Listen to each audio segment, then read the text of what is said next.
नमस्कार। आप live cities देख रहे हैं। मेरा नाम है प्रभात। देखिए, लोकसभा चुनाव 2024 को लेकर बिहार में एनडीए ने अपने उम्मीदवारों की घोषणा कर दी है। महागठबंधन भी धीरे धीरे अपने सारे पत्ते खोल रही है।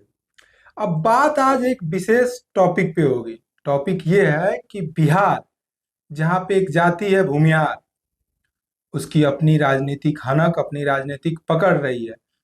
बिहार के पहले पहले मुख्यमंत्री श्री बाबू से लेकर तमाम बड़े नेता हुए, जिन्होंने अपनी जाति, अपनी बिरादरी का नाम इस राजनीति में और इस राजनीतिक क्षेत्र में बनाए रखा। टिकट बंटवारे के बाद कुछ प्रश्न चिन्ह खड़ा हो रहा है कि कुछ ऐसे भी नेता हैं भूमिहार जो अब नजर नहीं आ रहे हैं। श्री बाबू से लेके जेपी के आंदोलन तक, उसके बाद जो समाजवादी नेता उभरे, इस दौर में भी भूमिहार नेता अपनी हनक, अपनी पकड़ बनाए बनाए रखे थे, अपनी पहचान बनाने में कामयाब रहे थे। अब कुछ ऐसे भी नेता हैं जो नजर नहीं आ रहे हैं इस बार के चुनाव में। तो हम उन सब सारे नेताओं के बारे में चर्चा करेंगे, पूरी तफसील से चर्चा करेंगे। इस खास पेशकश में हमारे साथ बातचीत करने के लिए बिहार के जाने माने पत्रकार, senior journalist Ravi Upadhyay sir मौजूद हैं। सर, आपका बहुत स्वागत है। सर, हम आपसे जानने की कोशिश करेंगे कि बिहार के ये जो टॉप 4 5 6 ऐसे बड़े भूमिहार नेताओं का नाम है जो इस बार के चुनाव में नजर नहीं आ रहे। तो ऐसे में सवाल खड़ा होता है कि क्या है उनका राजनीतिक भविष्य, अब इनका क्या होगा। देखिए, सबसे बड़ी बात है कि समाजवादी की बात नहीं है, सब दल में भूमिहार समाज के जो बड़े नेता कहे जाते रहे हैं वह सब दलों में उनकी कहीं ना कहीं पैठ थी, और उनकी पैठ ही नहीं, उनकी एक अलग पहचान बिहार की राजनीति में, वो कमोबेश हर दल में आप देखिएगा कि वह टॉप में रहा करते थे, उसमें कहीं कोई दो मत नहीं है। जैसे श्री बाबू की आपने चर्चा की, श्री बाबू मुख्यमंत्री के रूप में उनके कार्यों को आज भी याद किया जाता है। आज भी वह जो मार्क है वो श्री बाबू की को याद किया जाता है कि श्री बाबू ने ये बिहार के लिए किया। वह कालखंड को आज भी लोग याद करके उनको श्री बाबू को ये करते हैं। जैसे तो सर जमींदारी प्रथा खत्म किए और नहीं, उद्योग के क्षेत्र में भी श्री बाबू का योगदान जो है सो जो किया, जो उनके समय कल कारखाने लगे, तमाम जो भी चीज हुई श्री बाबू को याद किया जाता है, इसमें कहीं कोई दो मत नहीं। लेकिन हम बताना चाह रहे हैं कि हर दल में सिर्फ समाजवादी ही नहीं, अब आप देखिएगा भारतीय जनता पार्टी में भी कई कद्दावर नेता रहे। तो यह हम बात कर रहे हैं। और कम्युनिस्ट पार्टी ऑफ इंडिया, भारतीय कम्युनिस्ट पार्टी सीपीआई में भी कई कद्दावर नेता, हम उन्हीं की चर्चा कर रहे हैं। देखिए, शत्रुघ्न प्रसाद सिंह, एक बड़ा नाम, बड़ा चेहरा, शत्रुघ्न प्रसाद सिंह, शत्रुघ्न बाबू भी जिन्हें लोग प्यार से कहते हैं, शत्रुघ्न बाबू, वो पहली बार 7 मई 1984 को, 7 मई 1984 से 1990 तक वह दरभंगा शिक्षक निर्वाचन क्षेत्र से, वह टीचर कॉन्स्टिट्यूंसी से, एमएलसी से जीते थे। वो शिक्षक, दरभंगा शिक्षक निर्वाचन क्षेत्र, बिहार विधान परिषद के सदस्य बने। 7 मई 1984 से 1990 तक रहे सीपीआई के टिकट पर, भारतीय कम्युनिस्ट पार्टी।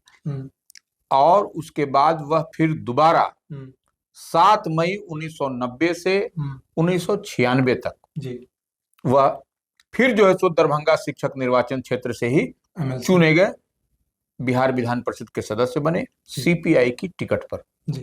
अब सीपीआई के वह कद्दावर नेताओं में उनकी गिनती शत्रुघ्न बाबू की आज भी होती है।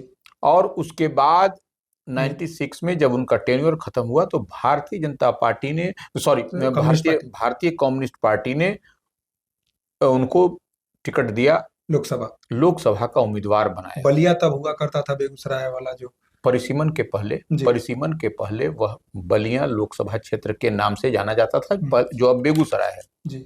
तो वो जाना जाता था, और ऐसे में वहां से वह लोकसभा के लिए चुने गए शत्रुघ्न बाबू। तो 1996 से 1998 तक वह जो है सो लोकसभा के सदस्य भी रहे शत्रुघ्न बाबू।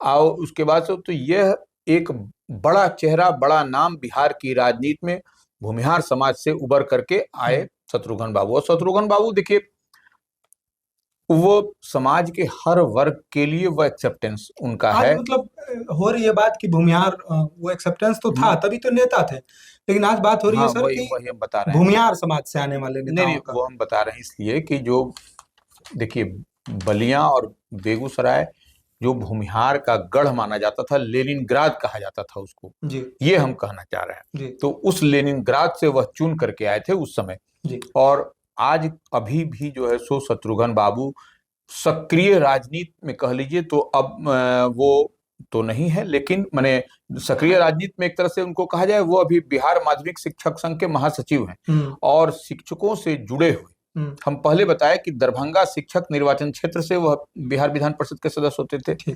तो वो ऐसे में शिक्षा से जुड़े हुए हैं, मतलब शिक्षक बिहार माध्यमिक शिक्षा शिक्षक संघ के महासचिव हैं और शिक्षकों के भी देखिए तमाम तरह की जो भी बात होती है, शिक्षकों से जुड़ी जो भी समस्याएं होती है, उसके लिए वह अगुवाई वही करते हैं, शत्रुघ्न बाबू। एक चीज बता दीजिए सर, बात हो रही है कि अब लोकसभा के टिकट इन्हें नहीं मिला या इनके परिवार से किसी को नहीं मिला, तो अब इनका क्या होगा?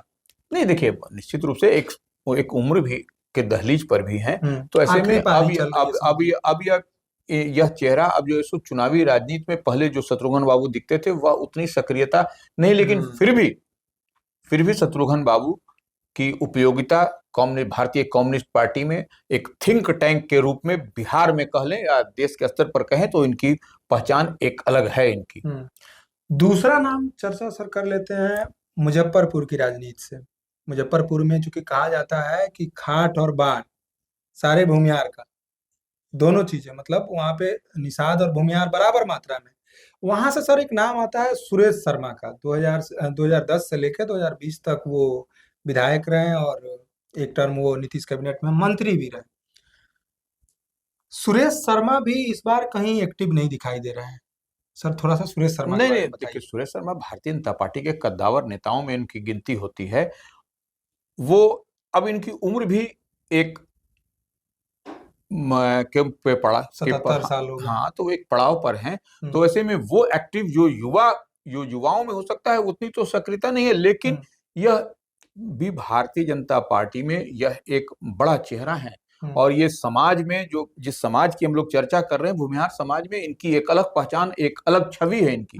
ठीक है, मुजफ्फरपुर से आते हैं जो वहां से, और तो ये टिकट के दावेदारों में भी इनकी नाम की चर्चा गाहे बेगाहे पहले हुआ करती थी, लेकिन जो हाल के दिनों में यह कहीं ना कहीं उस दौर में थोड़े से पिछड़ते हुए दिखाई पड़े हैं, इसमें कहीं कोई दो मत नहीं। और ये 2010 से 2020 तक भारतीय जनता पार्टी के विधायक भी रहे हैं और ये मजबूती के साथ जो है सो इनकी पकड़, इनकी पैठ अपने क्षेत्र ही नहीं आसपास के कई जिलों में जो हम कहें तो इनकी पहचान है सुरेश शर्मा जी की। और ये मजबूत स्तंभ माने जाते हैं, ये समाज के अपने समाज के मजबूत स्तंभ माने जाते हैं। और कई माने संगठन इनके साथ में मिलकर के, सामाजिक संगठन इनके साथ में जो सो साथ काम करते हैं सुरेश शर्मा जी। सर लिस्ट को थोड़ा सा आगे बढ़ाते हैं, ये नाम थोड़ा सा चौंकाने वाला हो सकता है। जहानाबाद से 2 बार के सांसद अरुण कुमार 2015 में नीतीश कुमार की छाती तोड़ देने की धमकी देकर ये चर्चा में आए थे, तब के मीडिया में ये चर्चा में आए थे। अरुण कुमार का भी देखा जा रहा है कि इस बार एलजेपी से थे, वो रामविलास एलजेपी आर से थे, उन्हें थोड़ी सी साइड कर दी गई। और अभी क्या है कि बात चल रही है कि महाराजगंज से उन्हें राजद के खाते से या किसी अन्य पार्टी के खाते से उन्हें लाया जाएगा, लेकिन बहरहाल अभी तक वो इस रेस में पिछड़ते दिख रहे हैं और नजर नहीं आ रहे हैं सक्रिय राजनीति में अभी।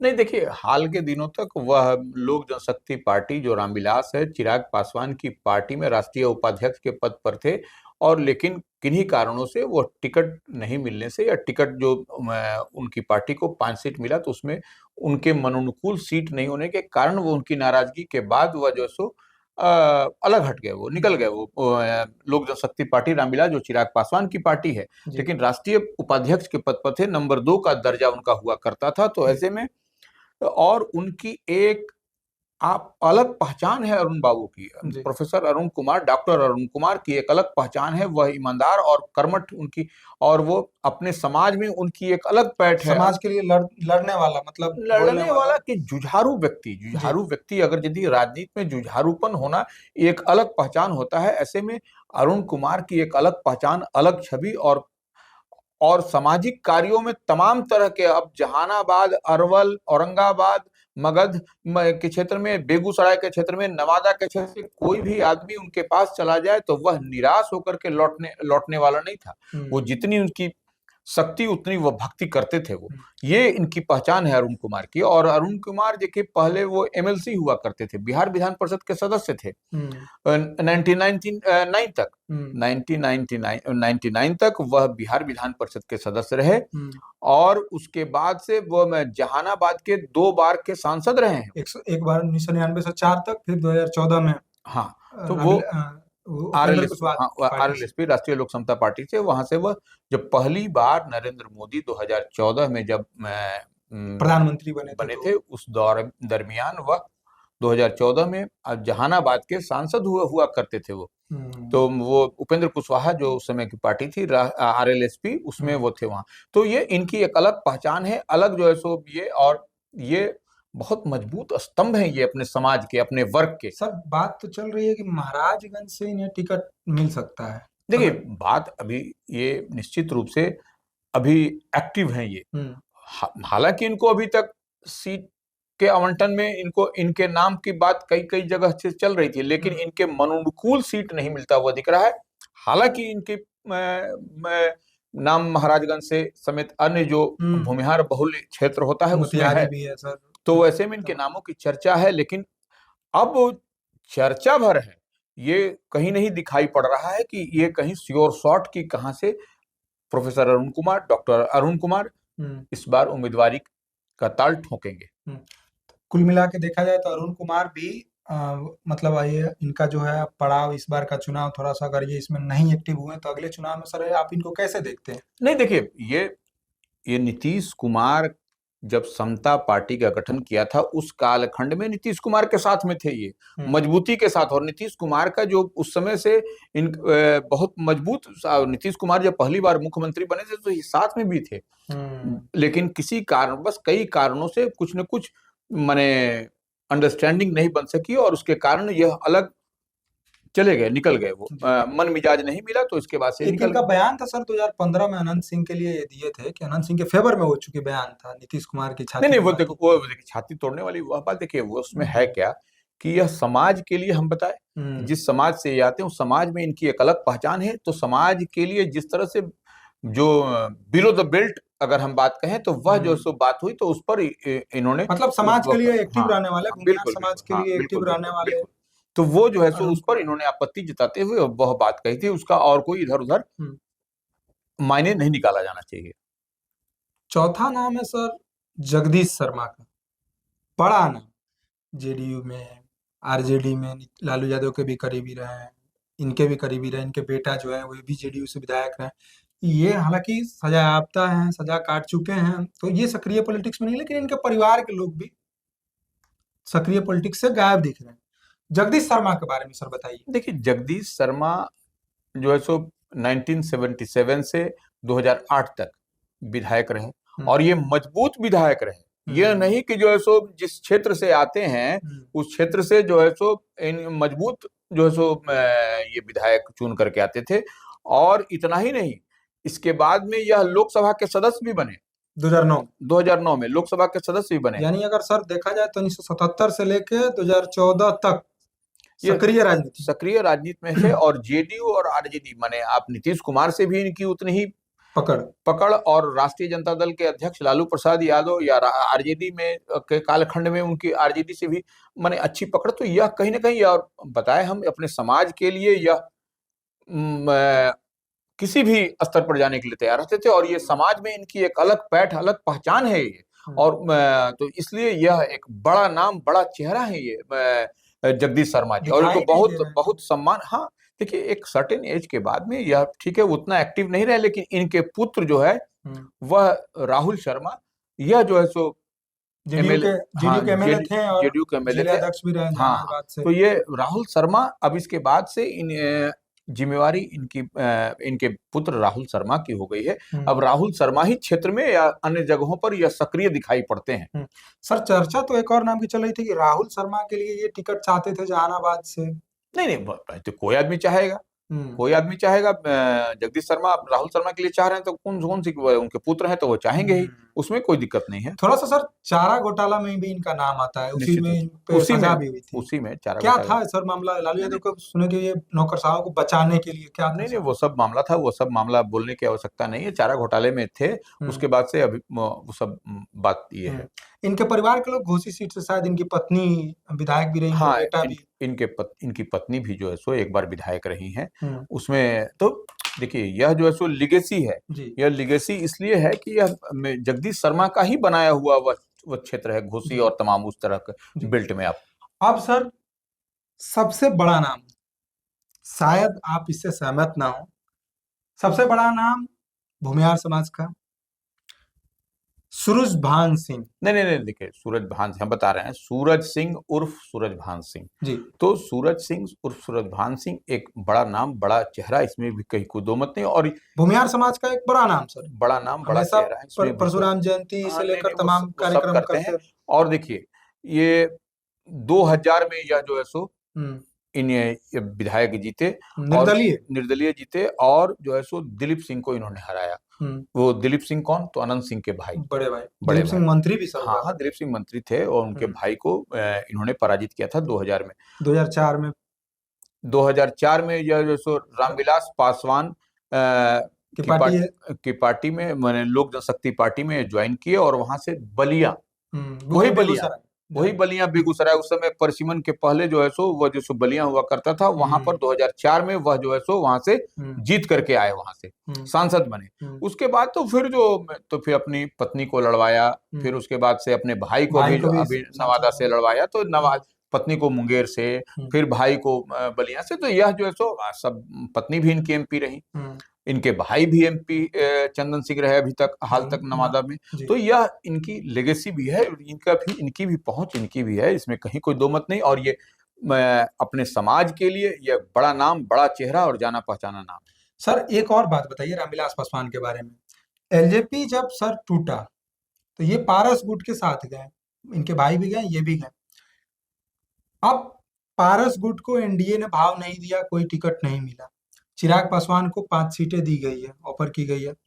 अब ऐसे में पुनः क्या कहते हैं, पारस गुट के साथ और सूरजभान सिंह प्रेस वार्ता भी कर रहे हैं, तमाम चीजें दिख रही है, क्योंकि ये अन्य जो 4 नाम था वो एक्टिव नहीं था, दिखाई नहीं दे रहा था, लेकिन सूरजभान सिंह एक्टिव है, वापसी कर सकते हैं।